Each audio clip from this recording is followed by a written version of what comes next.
Guys, this is Geek Culture, the guy who made the anti Austin St. John video.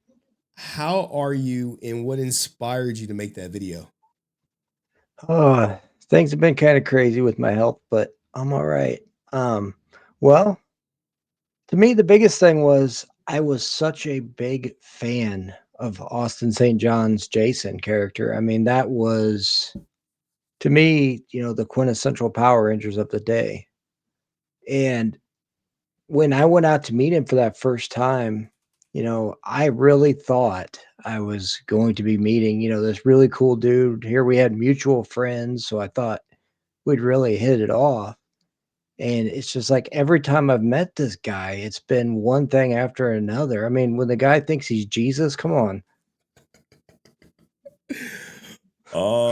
Can you elaborate on his base being attacked and him? Yeah, Uh, I only caught part of it because, I was in line, but it was a guy that had a whole stack of stuff being signed and everything. And I just remember him saying he was either in the barracks or in the mess hall, and he's standing next to his buddy, and here his best friend just gets shot, and I'm pretty sure he said in the head. And he grabs him and drags him. There's bullets flying everywhere. I mean, he's just being so animated and elaborate that I'm like, what in the world? This seems a little crazy, but I'm like, well, this guy, must be really some big dude in the military, and I just didn't know it. And he pulls him out of there, and he basically saves the whole base his way. By the time he got done, I'm like, what is he smoking? well, he loves telling these crazy stories, making himself out to be like some superhero, special forces, military adjacent role that he played, Hacksaw Ridge esque role, grandier than life, all the good stuff, man. And I Yeah, and think that, go then ahead. to me is like when he goes from that with the person in front of me who's spending money to me who doesn't need to spend the money because I already got his autograph to he doesn't even stop texting long enough to make eye contact except to ask me, "Do you want to buy something?" Well, we saw him say if you pay him more, he likes you more. So Exactly. And it's so true. Every con I've seen him at, from, the three I mentioned in the video to Ranger Stop and Pop. yeah. And but it's like he goes with these legendary stories that make him out to be a hero, and he's not a heroic person. He's not even honorable. Okay. All Like, right. I mentioned how he came to the comic book shop and was bashing JDF. I didn't elaborate on that. Yeah. What did he say? Well, the minute he got in the door, somebody said something to him about fighting or something. I said, "Yeah, I beat up the guy in the wheelchair," talking about myself, joking. And he said, "No, that's something my co-star would do." And then he laughed. And then a few minutes later, somebody said something, and he said, "That's egotistical." And he said, "That sounds like Jason Frank," and he kind of coughed under his breath. Oh, okay. So he said Jason Frank would beat up someone in a wheelchair. Yeah, and then that basically, he was an egotist. And then it went from that to later on, he started telling me when we got talking about martial arts, that a lot of the masters didn't like Jason Frank, and how he screwed them over. And like he said, Master Toddy, which I knew JDF trained with, really couldn't stand the guy and wouldn't have anything to do with him because JDF screwed him over. And it's all stuff that I knew was not true. It's like I know a lot of these same people that he, is making claims about. Yeah. Did you call him out or any of this, or you just let him talk I his? didn't. I just kind of let him go. He was being nice that day, and I thought, whatever. He It Okay. was just one of those things, and there was really by that point hardly anybody left in the comic book store, so there was not a whole lot of point. Okay. That was back before I had a YouTube channel or anything like that. Now I would have called him out and addressed it.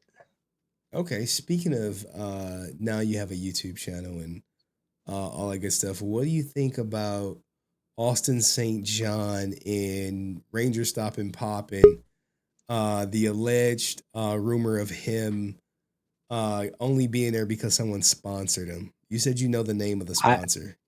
I'm pretty sure I do, and I'll send it to you on Instagram. Okay. Is it a big Be- Austin St. And John fan or what? no, he just sponsors a lot of Rangers. Like I Okay. know of at least 5 Rangers that he's sponsored so far, And how much is it for sure. does it cost to sponsor these Rangers? I've heard mixed things. Like one person said, one of the ones they're petitioning right now is like $1,500, Really? and I think that's for like one of the guys from Power Ranger Mystic Force or something like that. I could be off on the numbers, so um, but I'll send you that too. I've got a post somewhere saved that shows where they're actually want more sponsors. Oh my goodness. I And I know too, like he and Mugen, the stunt guy for JDF, I've gotten to know him on a personal level. It's like he, matter of fact, texted me today, and he was looking at Ranger Stop and Pop again this year, and they told him the same thing, that he would have to um, cover his own flight and hotel. so is it safe to say that Ranger Stop and Pop are no longer paying for flight and hotels with many of the Rangers, and it's just more so like a huge get together? Like, That's what it seems like. It seems like they're trying to make it as cheaply as possible, yet going with the most expensive venue. Seriously, that venue was a huge mistake. I mean, when you can't even park for unless you pay $65 a day for valet. Otherwise, you had to park like 3 blocks away or more. holy crap! That look, And that is a for lot some for reason, parking. services like DoorDash didn't like to work in the hotel. So everybody had to pretty well eat at their restaurants or walk quite a ways for a decent restaurant. And their breakfast in that hotel was like you get a little biscuit and a drink for like 25 bucks. Shit. Now, do you It's like plan on everything costs. being a volunteer at Ranger Stop and Pop again, or No, absolutely not. Not after the way they did with Brent. Even though he was wrong on his parts, in my opinion, the way they handled it was way too extreme. Plus the fact that they were making a big deal about, you being banned, and now Francis and that is said, a lifetime ban, by the way. "Oh, it's a lifetime ban." God damn, man. Now Francis said, "Was Jason alive when Austin St. John said those comments?" Yes, it was probably 2, 3 months before his passing. Damn, 2, 3 months before his passing, Francis. All And right. then here Austin comes out, tries to say, "Oh, they never had any beef and all this," after he passes, when he's trying to promote Jacob Frank. Oh yeah, yeah, yeah. So that's just crazy. Well, look, man. Thank you so much for sharing your story. No Um, problem. Thanks I for ap- having me. I appreciate it, and we will definitely get these clips out at some point, man. All right. Keep the Appreciate it. grind going. Keep up making that great content. All right. Will do. All right. Peace.